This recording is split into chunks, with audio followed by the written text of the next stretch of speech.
Aye. Men lie, women lie, rappers lie too. Numbers don't lie, they tell me talk my truth. Hey, let's talk then.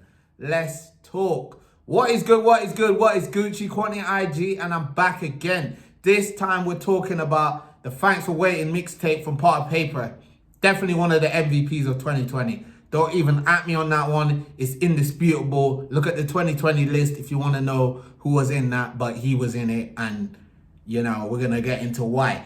So, guys, Trading Day 3 for me was such a potent project, man. The third and the final one in the Trading Day series, which really give you that vivid view of inner city lifestyle, his surroundings, his mindset going in and out of prison throughout this series. And Trading Day 3 was a project which I felt deeply, guys. Like, I heard it and it really cut through because the sound was a rare sound. Like, you don't really hear that raw rap energy just coming like that. Like, it was cutting against the drill and everything else which was going one way. This just went a completely different way, and I was like, wow, this just sounds way different and almost nostalgic to the sounds of before. So I couldn't really tell you how many times I played A6 586 AM. It's so hard to say it. But yeah, you know the tune I'm talking about. 86586 AM. Summertime, or purpose, or loop, like, and it truly cuts different. It gives you that motivation to like want to just lock in and just train or just focus and just go hustle, man. And it's like, coming into this project, guys, I know the bar bonanza which we got there isn't for every single person. So I didn't expect him to completely compromise, but I thought, you know what, he'll probably give us the same, but he'll package it a bit differently. So he'll give you a catchy hook, which makes it more easily digestible when you pack that catchy hook with bars. It's like adding the sauce to the dish. The dish is still a steak, right? It's still elite, but you put the garlic sauce next to it or peppercorn sauce next, it just gives it that, you know? It tastes different, you know what I'm saying? It's not as raw that everyone can't take it like that, you know what I mean? That's the way I saw it coming in.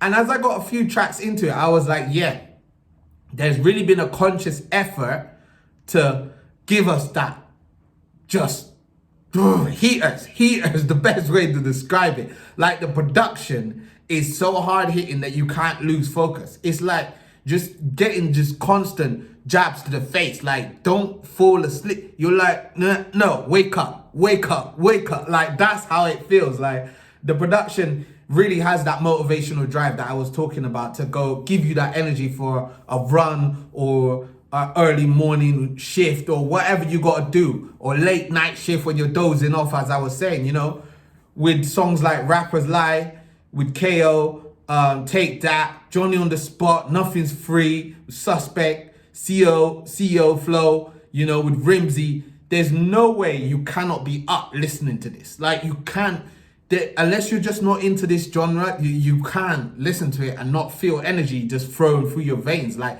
flowing through your veins. And this gangster UK trap bounce sonically kind of reminds me a bit of Rick Ross. Like, you know, when he was doing the I'm a boss, I'm a star, that kind of MMG phase, it's like the same kind of style, hard hitting 808, like just in your face. The bass is just boom, boom, boom, boom. Like, it's like knocking down your front door, man, early in the morning, like, whoa. Like, and I really like that lavish, like, track chemistry that we get with Rimsey and Potter on this, like, and on CEO Flow. And they both have similar styles. It's to the point where I was thinking when I was listening to the track on Tion's tape, what is it? Make It Out, that I was like, these two would make a good EP, joint EP together, because like, they have similar stories. They have a similar life journeys. Obviously, there's going to be differences along the way, but in terms of the delivery, in terms of the time in prison, it kind of feels like, and it would just cut different. Like, I'm just losing my thought process just thinking about how it would cut through, how it would sound. Like, so yeah, much like on Training Day 3 though, guys, we really get the slower vibes to break it up from that hard hitting front door, boom, boom, boom, which still, don't even sleep, has the bars in it. Like, but we do get a bit of a mix up. Like, you get I Just Need, which sees Potter describing the characteristics, what she would want in an ideal woman, you know, just knowing herself, you know, all the characteristics, all that good stuff.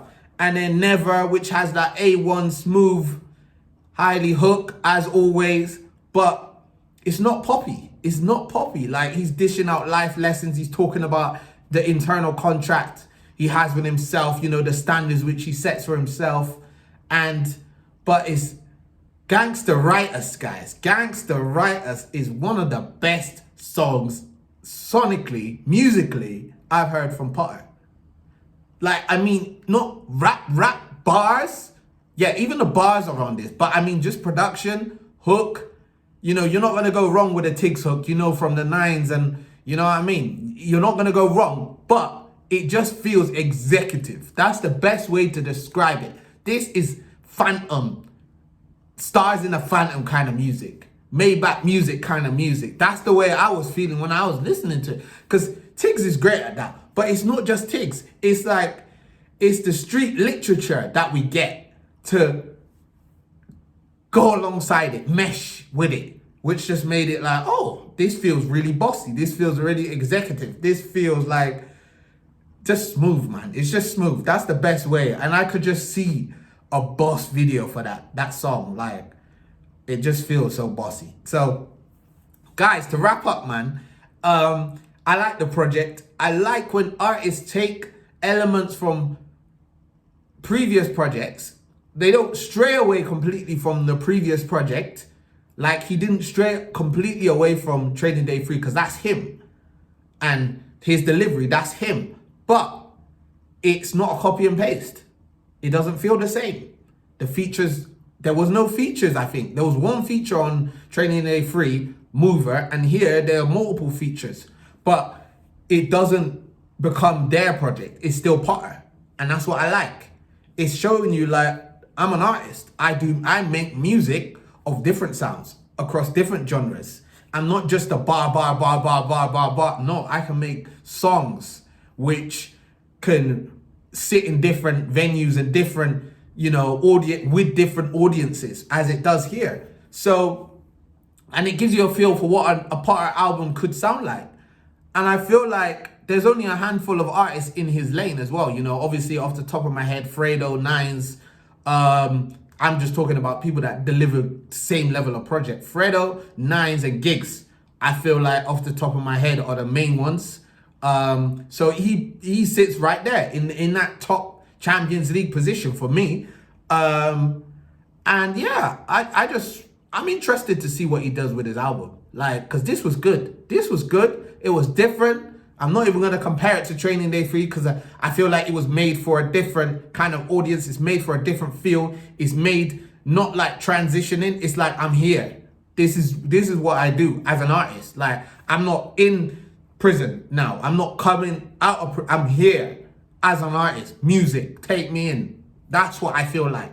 That's a statement to say, we're starting now. Like, that was to remind you. But I'm starting now. Like, I'm ready now. Be ready for what's coming. So I like it, man. For me, top 3 tracks, CEO Flow, Gangsta Writers, Johnny on the Spot. I mean, I like the project overall. So there could be more. But those are my top 3. 7.5 out of 10, man. Like, comment, subscribe. You know what to do, man. Inspire, enrich.